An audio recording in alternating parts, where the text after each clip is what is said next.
Hello, everyone. My name is Nikara Johns, and I'm the women's editor at Footwear News, and I'd like to welcome you to our digital event today.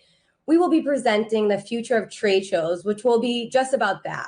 We'll be talking about how trade shows will move forward now and in a post-COVID world, and what opportunities and obstacles lie ahead. This event is sponsored by FFANY, Micam Americas, and the Atlanta Shoe Market, and I'll be joined by their leaders, Heron, Kelly Helfman, and Conwell-O'Brien. Hello, everyone. Hi. Hi, everybody. And before we start, I just wanted to note that this is a digital event. It's being recorded, and you will be able to play back afterwards. Following our chat, we will have a brief Q&A session. And if you'd like to submit a question, please use the dialog box to the left of the event screen on the bottom. With that, I would like to start again by welcoming the Executive Director of FFANY, Heron, the President of Micam Americas, Kelly Helfman, and the Executive Director of Atlanta Shoe Market, Conwell-O'Brien. Hello again, guys.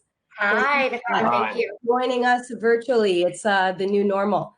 Before we get into the nitty-gritty of what trade shows are looking like right now in the midst of the coronavirus and all the uncertainty that's around that, I just want to say how wonderful it is, I think, that to have three organization leaders come together in this difficult time. And just, John, I think I'll start with you. How important is collaboration between leaders right now as we discuss the future and, what we can expect? Well, thank you. I think it's incredibly important. I think not only between trade shows, but the industry in general, I know there's a lot of discussion. There's a lot of collaboration going on about how different companies are handling the situation we're in. The industry no longer has the luxury to work in factions. We need to come together to make sure that we have schedules that align, and we're all working together to move in the same direction. I think one of the things that's interesting about us, there seems to be less animosity between the major trade shows, if you will, than in the past, because I think we've all developed distinct lanes. And while we're always, there's always a level of competition, we all do things specifically well, and we have our specific interests that don't necessarily diverge. So it's been easy to work and collaborate with each other. And it's, as I said earlier, I think it's been important and meaningful. Mm-hmm. Laura. Yes, I absolutely agree with you, John. This has been critical, especially in the last 4 to 5 months, of us all communicating and working as one, because we are all in this together, and we'll get through this. And it's very, very important that we communicate and keep in contact. And we have been doing that. So I look forward to working with both of you in the future. Absolutely. No, I agree. And I'm really excited we're starting this conversation and really thinking about how we can help our community moving forward in this new capacity. Mm-hmm. And Kelly, you've been at Magic for over 14 years, and now you're heading Micam Americas, which will be starting off hopefully in September. But before we get there, what do you think the path we were on with trade shows before COVID? How would you describe that? Yeah, trade shows is a key part of our business, and the footwear show at Magic has always been a major part of the footwear community. And I think that it will forever, and it always has been, a major part of the B2B market. Bringing the buyers and sellers together, it's key, especially in fashion. We know that all the buyers want to touch and feel the product. They want to meet their vendors in person, build personal relationships. That's always been key. Magic especially did an incredible job building the industry in a way where all the different markets were together, whether that's men's, women's, children, footwear, accessories, and so forth. So this face-to-face event business is extremely important, and it's not going anywhere. What I see the shift in is a little bit more on the cross-shopping experience. I see the shift on the addition of digital being complementary to the face-to-face events. I see people using, digital more to do interactions and communication. Social media obviously allows you now to create those relationships with your buyers or your sellers. So it's really actually an exciting time. Not that it got stale, but we've been operating our trade shows quite a long time in the same way. So in a way, I really look forward to this future of a combination of more digital and physical. And listen, as the new generation of leaders come up, the new brand owners, the store owners, it's going to be the inevitable. But nothing will replace that face-to-face experience ever. Starting 14 years ago, I mean, just the size of Magic, I know it could be overwhelming, even though we were separate into different shows. So we would make it as clear as possible to tell the buyers where they needed to shop. I don't think it's a bad thing if the shows get a little bit more smaller, curated, shoppable, and then you give opportunities to also shop online. So what's in store for us is actually gonna be really life-changing for this industry. And I don't think any of us should force the hand to be different. I think that our events will never go away. We bring the business of fashion together, all of us. That's our job, to convene the market, whether it's regional, on a global level, and so forth. Absolutely. And I think we're going to get into the digital aspect of what you have to offer later on in this conversation. But like, as we said, we know that digital we could do it. I mean, look at us right now. Everyone's joining us from afar, and it's exciting to have these conversations, even in the midst of uncertainty and not being in an office. So, at the end of the day, why are trade shows important for the footwear industry? Kelly, you just touched on it a little bit, but John, do you want to talk about the importance of being in person? Yeah, I think trade shows are fundamental. I think, look, as Kelly just pointed out, we've become really efficient in the last couple months of communicating digitally and finding ways to do our jobs. But in-person collaboration and connection is important, and it can't be replaced. Elements of it can be replaced, but all in all, it can't be replaced. Whether it's a brand presentation in your showroom or in a booth, but to have that venue and platform to show your brand, to show your point of view for what fashion is going to be for the future, is unique. And it's tactical. You have to be able to touch it, to feel it, to look at it three-dimensionally. And there's great digital tools out there. I mean, some of the three-dimensional tools that I've seen, pitched to me are incredible, but it's not the same as holding it. And the other thing we were talking about earlier, on the pre-call, was the real magic happens. And there's a plug to magic. The real magic happens is when, the creative teams and the development teams can work with buyers and merchants to assess what needs to happen to a shoe or a program that's right for that retailer. And that's just hard to accomplish over video calls. It really is, when you sit down and you assess your business together in a quiet environment where all the players and all the key leaders are together that can make decisions. That's the beauty of trade shows. That's the beauty of getting together for market weeks, where leaders can get together and buyers can get together with the development teams. And develop product. I think creatives think every shoe that they make is commercially viable, but merchants know better and buyers know better, and there needs to be that interaction. Laura?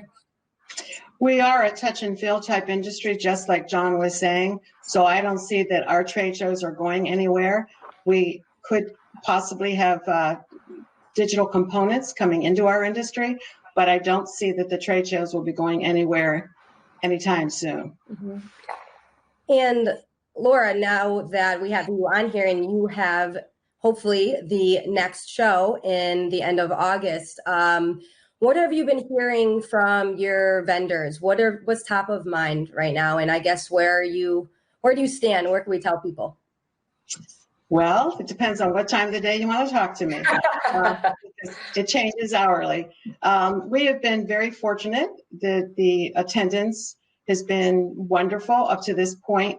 We are getting, in the last few days, several companies that have pulled out just because of the safety factor. And we certainly are watching that. And, who would have ever thought that we'd have gone backwards with this? But that's sort of where it looks like we're headed. Right now, I still have very positive people that want this to happen. So what we're going to do is just sit and wait for the next 2 to 3 weeks and see where this takes us, and then we'll make our final decision on where we're going to go with our August of the 2020 market. Mm-hmm. And how are you able to handle the unknown for a few months and decide to go forward with the show? What was that moment like for you? Well, we really never wavered from our original date. We were fortunate in February to have a wonderful February show. And all of a sudden, 2 weeks later, COVID hit the US. And so it was like, wow, I felt so fortunate that my dates were later in August and felt comfortable that our country would move forward with this whole COVID. And up until 2 weeks ago, I really felt that comfortability as well. As again, I did not think that this was going to go backwards, but I do have 7 weeks to go till the August 22nd show. Things could rapidly change the other direction in 7 weeks. Mm-hmm. So we're sort of at the wait and see kind of place right now. Definitely. And just say everything goes forward as planned. I'm sure what's on the mind of many attendees, obviously, is safety. I know you have guidelines in place, and I believe we have a slide, if we could put that up, of what the Atlanta shoe market will have in store for the attendees. Can you talk to us about some of those Sure. guidelines and your decision to use masks? Sure. Obviously, the CDC has handed down the guidelines, as well as our convention center and our state. Masks were not something that was a mandatory requirement. However, we will be making that a mandatory requirement at our show, and masks will be provided at our trade show. We will be doing temperature checks. So when you come into the entrances in the morning, you will have your temperature checked each morning.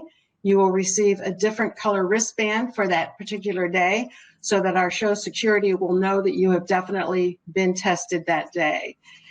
We will have a waiting room, and that room will be staffed with medical personnel so that in the event that someone has 100-degree temperature and or COVID symptoms, they will be escorted to the waiting room until they can make other arrangements for themselves. We will have hand sanitizing stations throughout all public areas, inside all the trade show halls. And of course, this is key, along with washing your hands. We'll have physical barriers, that being the plexiglass shields at all registrations, all food functions, and the exhibitors will have the capability of having the barriers, the plexiglass barriers at each one of their workstations. Mm-hmm. We have reconfigured queues so that there'll be floor markings, one-way aisles, whatever we can do in that direction to minimize the contact. And then we have our physical contact, which we would certainly discourage handshaking, hugging, or any other physical contact.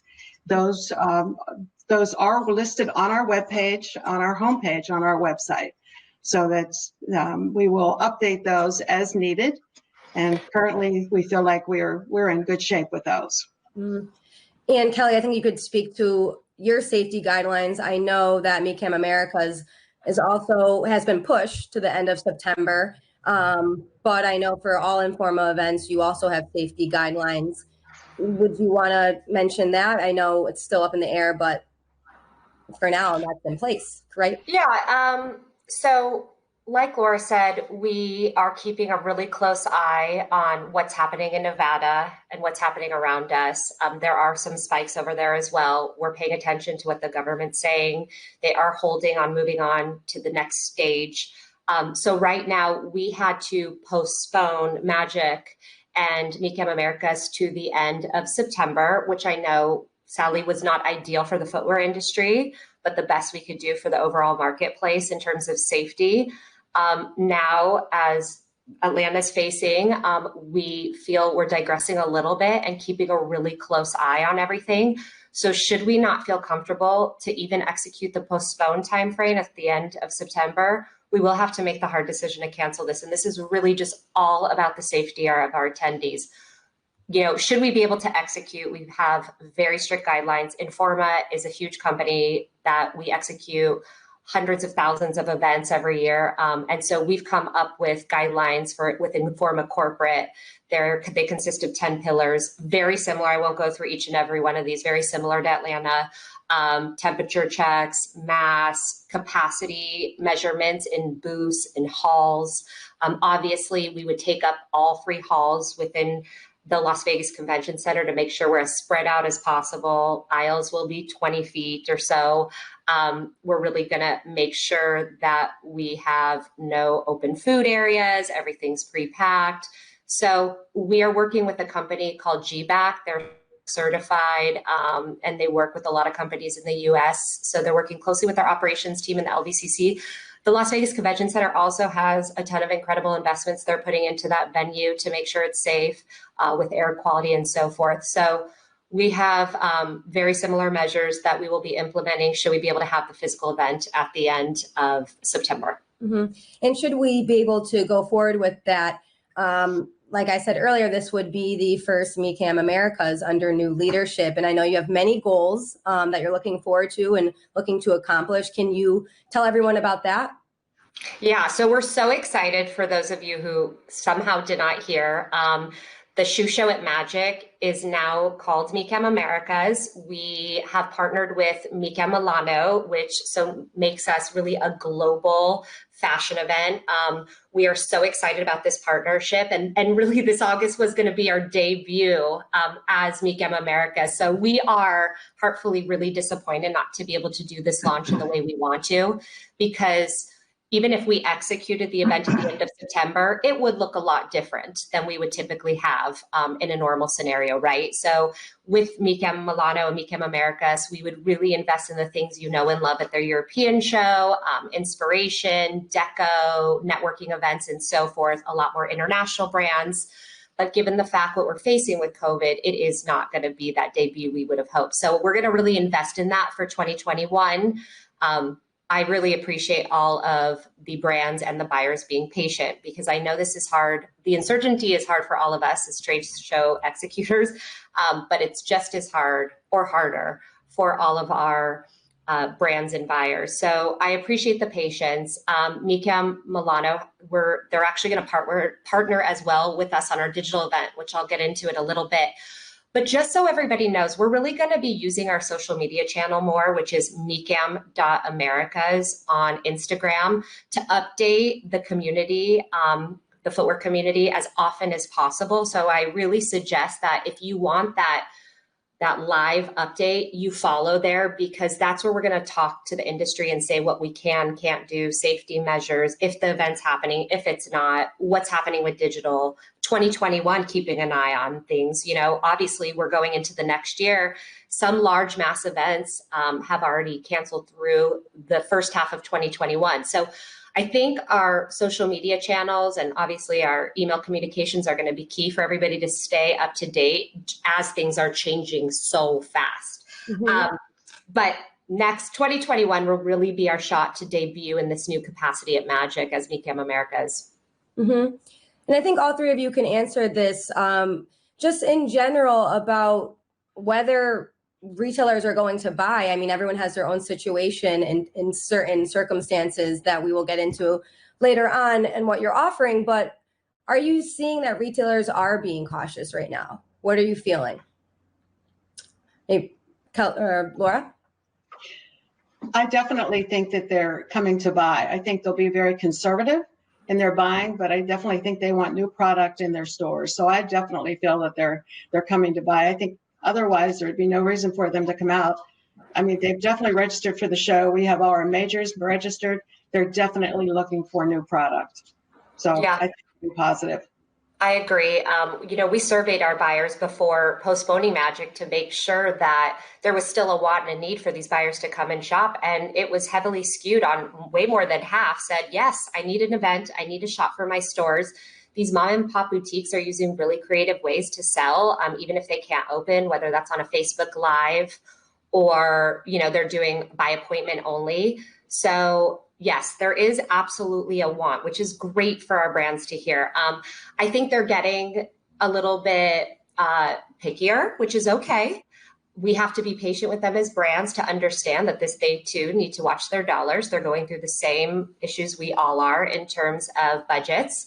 And it's interesting, we've had a lot of our stores in the footwear space ask about drop shipping, which, you know, we rather not do, obviously, but I think in a time like this, the brands that are able to work with these stores in a different way they're really going to appreciate these stores, and you might have lifelong relationships. So any way you can work with them on plans, payment, and so forth is going to be really key moving forward. But they want to buy, they're hungry, and I think that's great news. Mm-hmm. John, I would love to hear your perspective from New York. In August, we will not be having a typical FFANY market week. Can you talk to us about what we can expect instead and how you're feeling in the middle of all of this right now? Sure. Yeah. No, I mean, to answer the first question or the prior question, I agree with, look, I think people want to be optimistic. I think people are incredibly cautious, especially in the majors, in the department store sector and some of the sectors that are harder hit. The mom and dads, the mom and pops that are around today are around because they're really good at what they do. I mean, yeah. Mom and pops have been hammered for 20 years. And if you're a mom and pop and you're surviving, you're going to, being on some of these chat groups, seeing how dynamic they are and how driven they are and how creative they are has been great. And look, it's not an easy road by no means, but their optimism and their attitude is what's going to move them forward. There's a lot of uncertainty, just every day. It seems like another department store goes bankrupt or furloughs workers or lays off workers. So there's a lot of caution in the marketplace, especially at that where fundamentally the most of the business has been done. So there's definitely some evolution. And that brings you into New York. I mean, New York, as everyone knows, was where the epicenter of this was earlier in the year, and really draconian measures, drastic measures were taken, to shut the city down and stop welcoming visitors. New York's not ready to have people come back to it in August, nor do people have a comfort level traveling to New York in August. And quite frankly, if you come from, I think, 17 states, Delaware was added this morning, you have to quarantine before you can see anybody. So unfortunately, physical August is not going to take place as we normally want it to, and we expect to, and we've all grown accustomed to coming to New York in June and August each summer for the industry. And I've been talking a lot with Sean Osborne at 210 and Michael Atmore at Footwear News and Sandy Mines and Matt Freese. And we think it's really important to come together as an industry and provide a stake in the ground to say, hey, as an industry, how can we come together and collaborate and interact? And so we are going to be hosting, working with Footwear News, with FDRA and 210 to have an industry event the 4th and the 5th of August. I think there's a slide if you want to pop it up. But it's really, there you go. It's a virtual summit. We're going to have interviews with industry leaders. I don't want to say who they are. That's Footwear News. Michael's working on that. And we've got some great people lined up. We're going to have lists of topics that are relevant in today's world about the move to digital, the new retail order, shifts in sourcing, much like Kelly and Laura already talked about, some of the safety concerns that retailers are facing and shows are facing, diversity and equality in all phases of our business, the rise of the digital. Again, years ago, everyone said, hey, we got to get 30% of our brands were saying we got to get to 30% digital penetration. And just last week, Nike said the new goal is 50. So there's a even more prevalent and moving need towards digital. How does that affect us as an industry? And then also we're going to hopefully, go and check in on some of the showrooms. Many of the showroom members my showroom members are open. New York, you can go back to work. If I've been into the office a few days this month, and you can go back in. It's just you have to be very cautious. And many members are going to use their showrooms as the backdrop for their digital presentations and their meetings, because that's where all their resources are. So we're going to try to go visit some of those showrooms and kind of show, behind the scenes what's going on in some of the key showrooms, and give the world a look into New York City in August of 2020. Yeah, and this will be our first ever virtual summit event for FN, where will be taking place in the beginning of August, like you just said. And I think that virtual showroom is just interesting and is just telling of what the future is going to hold. And Kelly, that brings me to you and the Micam Americas digital trade event that will be going on for, I believe it's 8 weeks. Yeah, 8 Right. weeks. We have a slide for that as well. And while we're talking about digital, I think you're really leading that right now. So can you tell us about that and what we can look forward to? Yeah, so Informa Fashion is launching their digital trade event September 1st. It's going to run 8 weeks through November 1st, a few more days extra.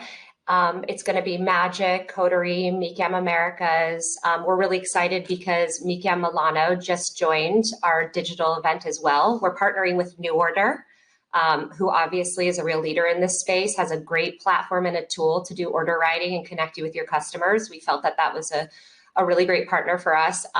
So we're going for it and we're learning a lot. And again, our job is to convene the market. And if we can't do that physically, we're definitely going to do that digitally. But I do think that the future will be a combination of both. Nothing will ever replace our face-to-face events. Nothing will ever, we will always have live trade show events. But this will be a great complement to it. You can shop and search before the event, during and after. You can access a lot of great education material. So our buyers are going to be able to attend the seminars that they know and love at Magic, which is all free and complimentary. If you're a buyer and you register for this platform, we're going to be doing a lot of great work with influencers. We're going to curate a ton of content. So what makes it different from any, B2B order writing platform is the content, how we're going to supply education. We're going to make suggestions for you. We're going to highlight specific brands, specific trends. We're going to work with our favorite trend partners that we all work with in the fashion space to make sure we provide our buyers and our brands really with that complementary educational content. So we do believe this is part of the future. And we're excited to really see what's in store.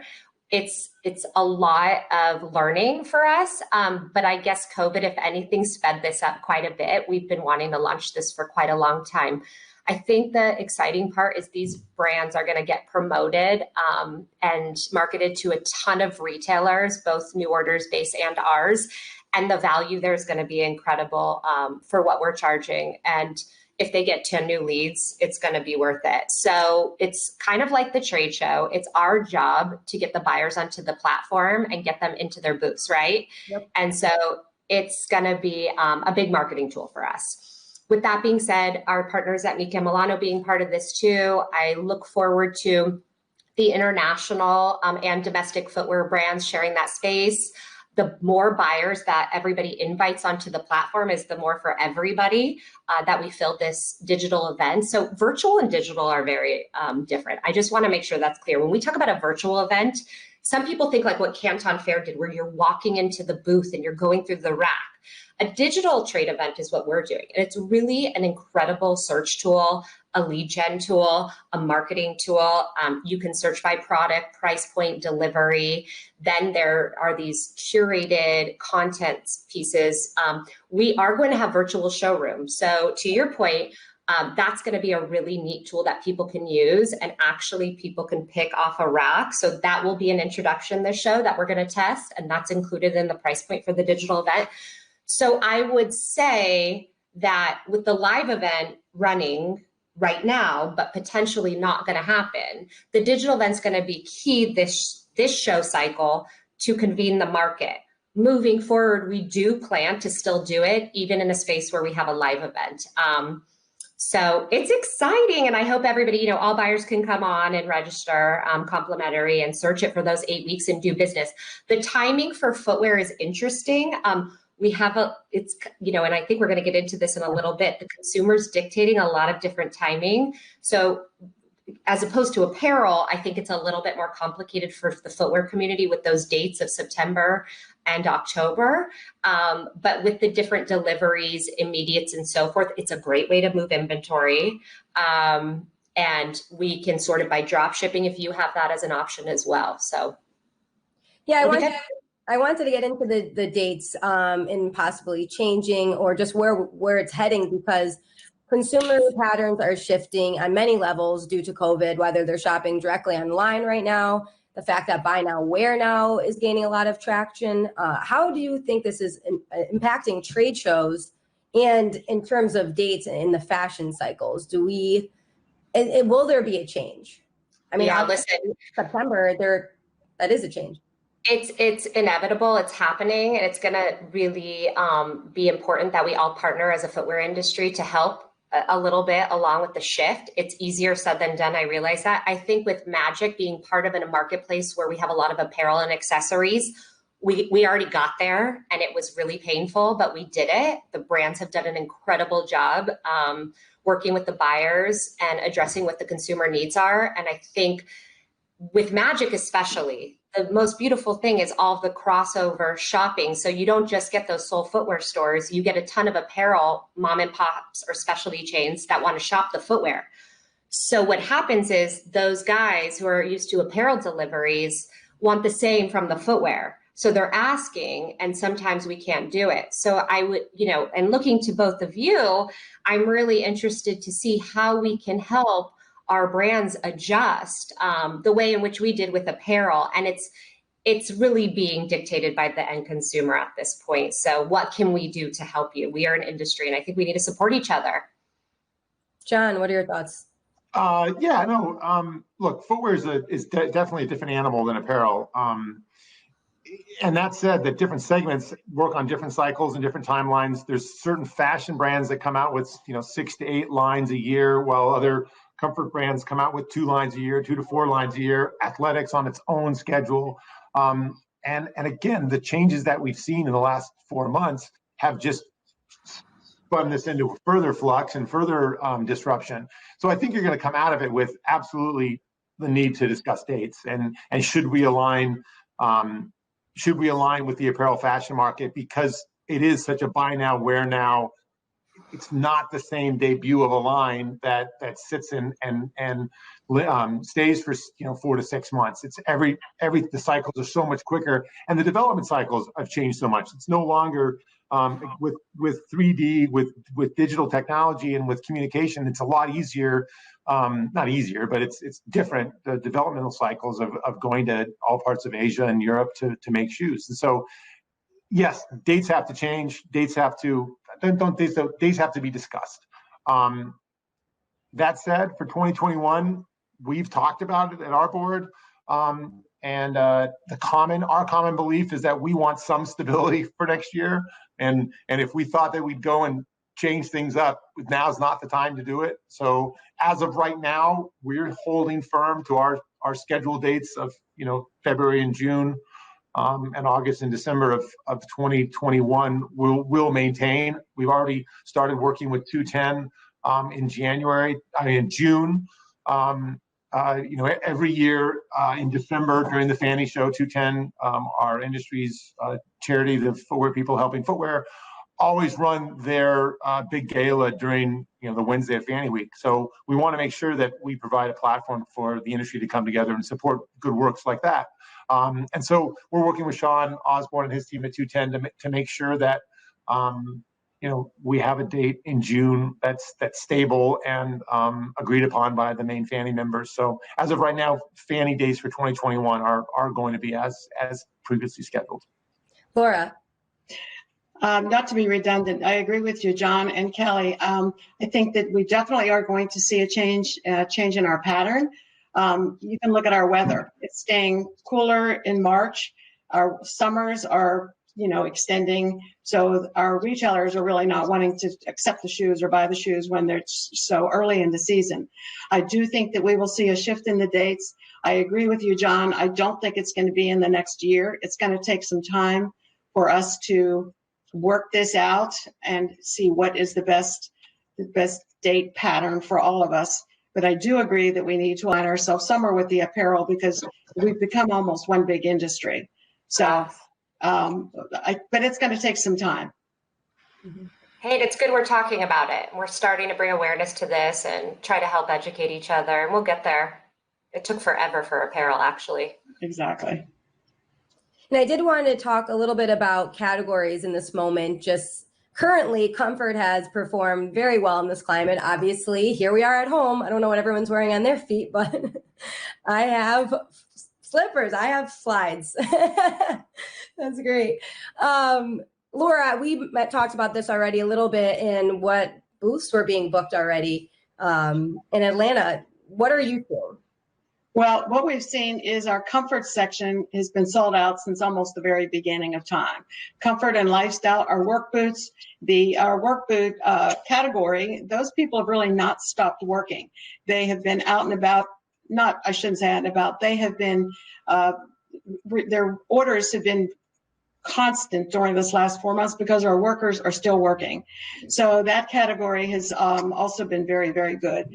What I thought was very interesting that in our particular show, we have a fashion area, with our salon and better categories, and that area has been strong since the very beginning. Now, I don't know what it is on the retail end, but I know on the trade show end, it's definitely been a very, very strong category. Mm-hmm. Kelly, is it still too early to tell? No, I mean, we're talking to our customers every day. We have been through all of this, and comfort, again, is we're seeing, a ton of success there right now. I think the brands that are more fashion and pivoting towards sneakers or doing a little bit more flip-flops and sandals, those have been really great. It's just kind of where we're at right now. So people are pivoting, even in their own collections a little bit, And I did want to bring it back to the physical event and say in September, if that goes forward, you had a specific plan for merchandising. Is that correct? Could you tell everyone just what they can expect logistically? Yeah, so those who have been to the shoe show at Magic in the past, I think remember it would always be in one hall as the official shoe show. And that could be great. But we've realized, speaking to retailers, so really focusing on the need of the retailer at Magic, they actually prefer that the adjacent, every footwear category is placed next to the adjacent apparel category, because really it's primarily apparel boutiques that want to buy footwear. And so we feel that listening to the retailers, what we need to do. So the brands are going to do better that way. So what we plan to do, and what we started doing the past 2 shows, is merchandising, let's say, women's contemporary alongside our women's contemporary apparel show, which is Project Women's. The trend fast fashion Micam Americas portion would go next to WWDMagic, right? So that apparel and that footwear goes together. And then, of course, men's Micam Americas, those footwear brands would sit alongside the men's apparel at Project and Market. So we have, we asked the retailer, it was, a high majority that want it that way. So really, we believe that they're going to get better results. So we are planning to split it. The majority will sit in like the North Hall, which is adjacent to Project Women's, because it's primarily women. So that will be the majority. But it's exciting. I think that they get a different retailer too. And that's why you do Magic. Often we have our sole footwear buyers and specialty chains that are all footwear, and they know which hall they need to go to, and it's our job to educate them. But they're going to get a lot of different stores that primarily shop apparel that want to pick up footwear for their stores. Mm-hmm. Absolutely. And Laura, is there any logistical changes on the show floor for you besides the safety aisleways and the one-way walking? Pretty much we have, I think our floor plans have been redone 4 times in the last 4 months. In the beginning it was the wider aisleways. And so we're just, I think that if we move forward, I think my floor plan is done, but pretty much you're just going to see wider aisleways, one-way aisles, floor stickers, this type of thing. And as I said, all the work areas will have available plexiglass shields. So our new normal, I think, for the time being anyway. Right. And I want to remind everyone who's listening that there is a box on the left-hand side that you can ask questions, which I will be taking shortly. But I think before we get to that, I do want to just talk about the future a little bit. I mean, we've been doing that, but John, for you, And FFANY, how will this evolve? I know with the new partnership with the FDRA. Can you tell everyone about that and how the industry is going to benefit?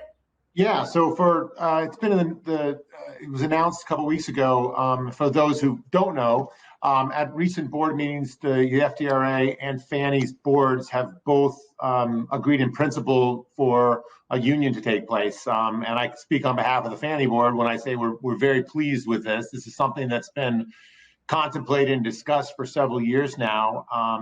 Matt Priest and his team at the FDRA have done a wonderful job for our industry. First and foremost with government relations and dissecting and informing everyone about trade policy over the last few years, which, as everyone knows, on the brand side, on the wholesale side, has been very, very, very confusing, and there's been a lot of activity. And Matt and his team have done a great job leading. Fundamentally, their primary function is government relations, but in that they've developed a platform to deliver content and a communication systems through podcasts, through events, through seminars to engage the industry and get that content out.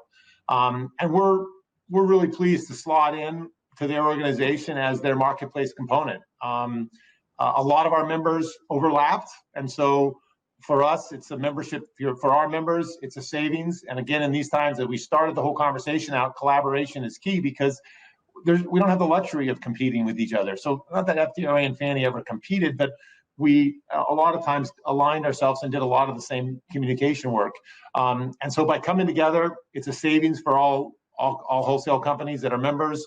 And we're hoping that it serves the industry better. I mean, our goal is to serve the industry better. I'll be staying on board and joining Matt's team for the transition, and from there we'll see how it iterates. But I'm really personally looking forward to it. Matt, Andy, Thomas, Jasmine are all good friends and really good people, smart people who are use this. They have a vision for what the future needs to be in communication in our industry, and I'm really pleased to be collaborating with them. Mm-hmm. And I think what's great about this conversation is it's just very key that the footwear industry is about teamwork, and we're doing all of this trade shows, these type of conversations for the benefit of the brands, the retailers, and the consumers at the end of the day. Laura, like I said, I know you're in a wait and see game right now, but what is the future looking like for you? I guess in the near future. The near future, right. Well, post-COVID, we are looking forward to, I'm sure that February 21 is going to be a great show. Certainly by that time, everybody is wanting to get back and really will be, very aggressive in coming. We really had a great February 2020 show. Our show has been very fortunate in that we've seen an uphill kind of thing going on for the last couple of years. So we were really looking forward to August 2020. And like I said, hopefully the show, if we go forward with it, will be very, very good. And we're definitely looking forward to February of 21, bigger and better than ever. Mm-hmm. And before I take questions from the audience, I'd like to ask one to each of you. And Kelly, I'll start with you. What has been the biggest lesson learned as a result of this unprecedented coronavirus crisis? Yeah, to pivot fast. It's, what's that saying? It's better to make an okay decision to, I forget but you need to pivot fast. And whether your brand, your buyer, your trade show, it's important to be able to come up with different scenarios and opportunities. So whether it's the partnership with FFANY and FDRA and doing that, creating content, engaging, webinars, we all had to do it. How are we going to engage our community if we're not going to have our face-to-face events? And so all of us did an incredible job just hopping on and talking to people through social media, webinars, whatever it might be, digital events and so forth. And so I think what I learned is, we had to figure it out. I don't think any of us were as comfortable with digital or webinars or even, Zoom before this. And it's important when our buyers and our sellers are talking too. They need to also get comfortable with Zoom. They have to be comfortable with continuing to engage their clients through content, through social media. And we're all learning a lot from this. And I don't think it's going to go any, if we're not going to have a physical event this fall and we're not going to engage live until February 2021, we need to continue talking to each other and continuing the conversation. And I really encourage all of the brands to do that more with their buyers and hop on Zoom and have a face-to-face call, because you need to continue to build that relationship, whether it's digitally or live. And so I've learned that, and it's uncomfortable. So I think that's been really key for us. Yeah. John, what are your thoughts? Well, that's a good one. That's a pivot. That's a good one. You can take it. First and foremost, I can't use that. This sucks. I mean, that's the first thing, that I think I shared. That this, right. I thought, going into this year, we had things turned around and we were on a path, and the need to pivot really stinks. But that being said, I think the biggest lesson that I learned is this has really made me appreciate, the industry that I'm in, and be grateful for everything that I have, both, obviously the fundamental stuff, my family, my good friends, my health. But there's an aspect of gratitude. Like, at the first couple of weeks of it, I think like everyone, you lost a lot of sleep, and the quicker you were able to adapt and say, okay, I can't stress over things I can't change. So many people ask me, hey, are you going to have FFANY in June? Are you going to have FFANY in August? What about FFANY in December? The reality is it's out of our control. We're going to do what the government and the states and the status quo around us allow us to do. There really haven't been hard decisions. Like, it hasn't been a hard decision to pull the plug on something, because it's just the obvious decision. And again, you guys we'll all know when it's safe to come back together, I think. I'm very grateful for relationships in the industry that I have. And I'm really grateful to have relationships with people that can not lament about the longing for the past and returning to the past, but like, what are the visionary people that, hey, how are we going to look forward to see where we're going and how we condition ourselves? So looking forward, being positive, positive progressive thought is, I think, what I've tried to focus on. Very well said. And Laura, your biggest lesson learned? So two things, well, more than two things, but the two big things is communication with everyone. It's been key. And number two is flexibility. And I will tell you, anybody that knows me knows that that's really hard for me, because I don't bend real easy. So that's been really key. And the third one I should say is I never want to go through this again. So it's just been, the toughest in 38 years, the toughest 5 months that I've ever encountered in this office. Yeah. I mean, we're planners. We plan for a living, major events. So when you can't plan, right.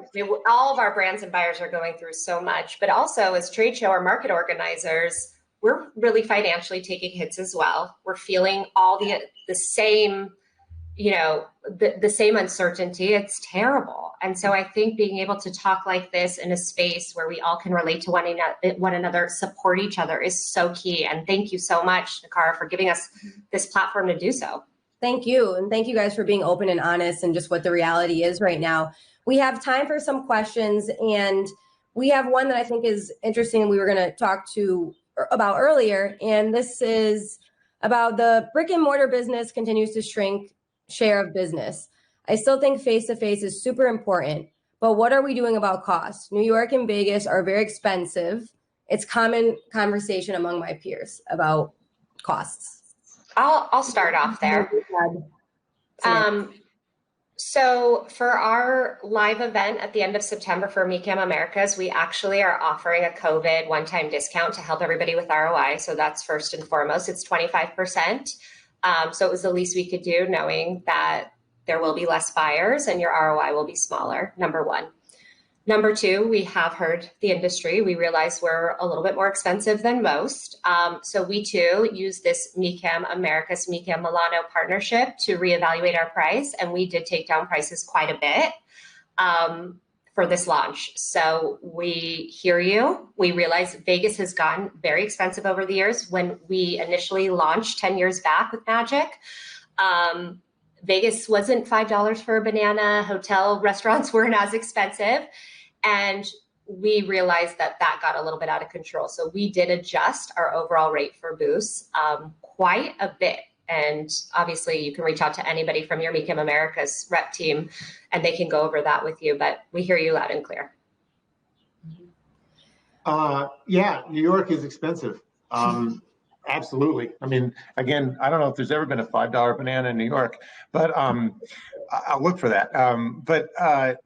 Look, we had pivoted away from hotel shows and focusing on the smaller retailer in the last 5 years. And just because of whoever asked the question, just for that reason, people couldn't afford to come to Manhattan 4 times a year. And so we were seeing people coming 2 times a year or 1 time a year. And you know, I'll point to Laura specifically. She's led the way with regional shows. The emergence of regional shows and important regional shows in the last 5 years have been, you know, has kind of fill the void. And again, Laura does a great job. There's plenty of regional shows that, and again, as we started off earlier, there needs to be a need to work together to fit it in, because maybe New York's not the place for independents to come. We kind of realize that and have recognized that we want to represent where the major showrooms meet with the key retailers, whether that's in volume, in direction. But that's what New York has sort of moved towards. It's regional in a sense that we've got a lot of northeast independents come, but our focus has changed to the major players, kind of out of necessity in the last 5 years, because that's who's been able to afford to come. And again, that's not saying that if you're an independent retailer and you want to come in and see Sam Edelman's booth, there's a very good chance you'll see Sam Edelman in Sam Edelman's booth, which is an incredible opportunity to meet the designers, meet the creators in their own space. And whether it's Sam or Steve or all these members who have Mark Fisher, who have showrooms in New York, that's one of the big draws that we have.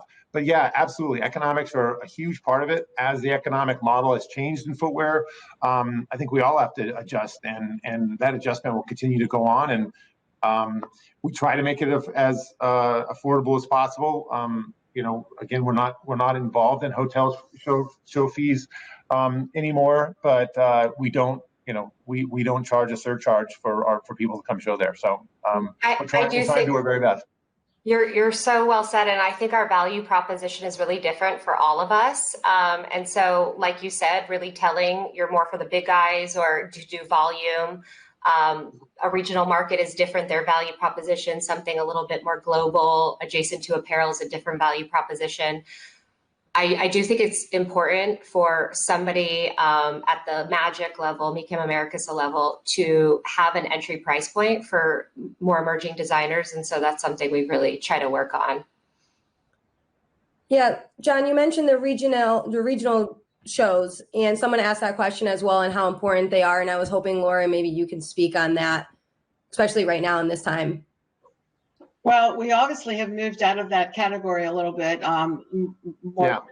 We're not really regional anymore. We're more national. But we are one of the reasons I think that we've seen such success in the last years is we have been able to keep our pricing down. The reason for that is that we are a nonprofit association. So I work with a balanced budget, which is much different than Kelly, than you have. So Atlanta, the city itself, is not a union city. I don't have to deal, some of my pricing is so much less than you're dealing with in New York or Las Vegas. So I can keep my prices down. That has been key in the last 3 to 4 years for sure. Yeah, so true.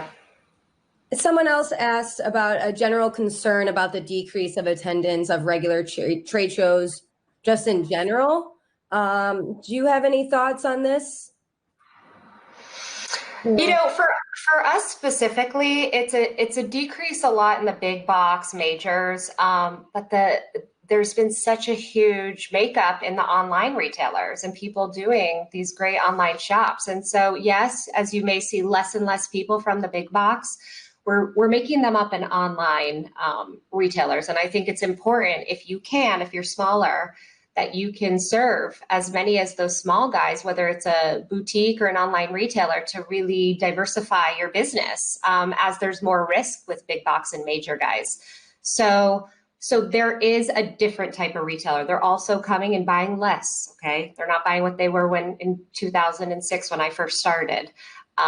They have tighter pockets, and some of them are, because the budget cuts around travel, the bigger guys, they are having to do some buying specifically online. So the business does look different. And none of us, we'd be lying if we said we have the same attendance we had, in 2006. The business looks a lot different. I think that's why we made the decision to decrease our booth price, why we're trying to do more incentives and almost like stimulus packages for retailers to get their ROI, et cetera. So yeah, the business is changing. As we see things going online more, we're seeing our buyer base much different.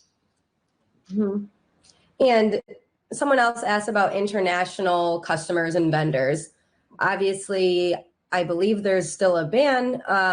So how does that, obviously that's a direct impact for them. I mean, for Micam Milano and us, that was going to be such an incredible incentive for them. We were going to do some cross promotion and incentives if you did bow shows. And so that's going to be really one of the incredible things, is seeing all the international brands over at Magic and vice versa. But we are encouraging international brands to not come here. You're going to have to still have a quarantine of, I think, 14 to 21 days.